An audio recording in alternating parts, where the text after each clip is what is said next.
100 शब्द प्रति मिनट की गति से यह डिक्टेशन है सभी एग्ज़ाम के लिए।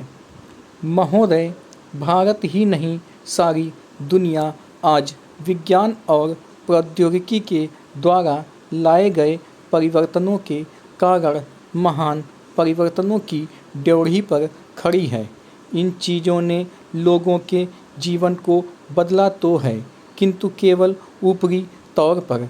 आज हमारे पास ऊंची ऊंची और सुंदर इमारतें हैं, खेतीबाड़ी के आधुनिक तरीके भी हमें मालूम हैं, लेकिन आज हमें एक नए प्रकार के मानव की आवश्यकता है, ऐसा मानव जो विस्तारशील ज्ञान को वास्तविक उच्च जीवन के लिए उपयोग कर सके। मेरे विचार से गांधी जी ने यही करने का प्रयत्न किया, एक मानव निर्माण करने का। मैं नहीं कह सकती कि मनुष्य का स्वभाव जैसा है उसे देखते हुए आज की दुनिया में ऐसा करना संभव होगा या नहीं, किंतु इस दिशा में प्रयत्न करना उपयुक्त होगा और केवल बुद्धिजीवी ही इस तरह का प्रयत्न और दूसरों का मार्गदर्शन कर सकते हैं। आज दुनिया बहुत छोटी हो गई है और हम अलग अलग खानों में बंटकर नहीं रह सकते। हमें अपने लक्ष्य प्राप्ति के लिए कहीं अधिक एक होकर रहने की आवश्यकता है। हम लोकतंत्र में विश्वास करते हैं, एक तो संसदीय प्रणाली की सरकार के अर्थ में, दूसरे उस तरीके में जिस तरीके से हम अपनी पार्टी में और अन्यत्र काम करते हैं। पर लोकतंत्र रूपी हमारा ताज़ा पानी कभी कभी जातिवाद, सांप्रदायिकता और सामाजिक रीति रिवाजों इत्यादि के सड़ते गड्ढों में बंद हो जाता है। आपके पास लोकतंत्र है, आपके पास वोट देने का अधिकार है, या आप अपने विचारों को खुलकर प्रकट कर सकते हैं। इन सब के तब तक कुछ अर्थ नहीं होते जब तक आप इस प्रक्रिया से सामाजिक जीवन में परिवर्तन की नई धाराएं उत्पन्न नहीं कर देते, जो हमारे लोगों के हर वर्ग और स्तर में समा जाए। प्रस्ताव पास कर देना बहुत सरल है, पर उसका कार्यान्वयन करना सरल नहीं। पैरा, हम जानते हैं कि स्थिति या पद में कुछ लोगों का निहित स्वार्थ हो जाता है और कुछ एक का किन्हीं दूसरी चीज़ों में, लेकिन सबसे बड़ा निहित स्वार्थ है भय। जो जाना पहचाना है उसे परिवर्तित करने का भय। हम जानते हैं कि अमुक चीज़ बुरी है, फिर भी हम उसे परिवर्तित करने से डरते हैं। लेकिन आज हम इस तरह बड़े बड़े परिवर्तनों के बिना वास्तव में जीवित ही नहीं रह सकते।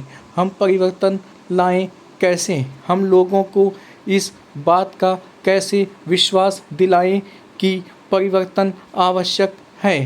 पैरा, महोदय, पिछले कुछ वर्षों में सभी राजनीतिक दल किसी न किसी तरह से जनता से दूर हो गए हैं। आज हम और आप दोनों की अपनी जड़ों को फिर से जमाना होगा, जनता से प्रेरणा लेनी होगी। हमें जनता की आकांक्षाओं और उसकी मांगों और उसकी आवश्यकताओं के अनुसार चलना होगा। अपने देश के विशाल आकार के कारण यह बहुत बड़ा काम है, लेकिन उस आदमी के लिए कुछ भी असंभव नहीं जिसने कुछ करने के लिए कमर कस ली हो।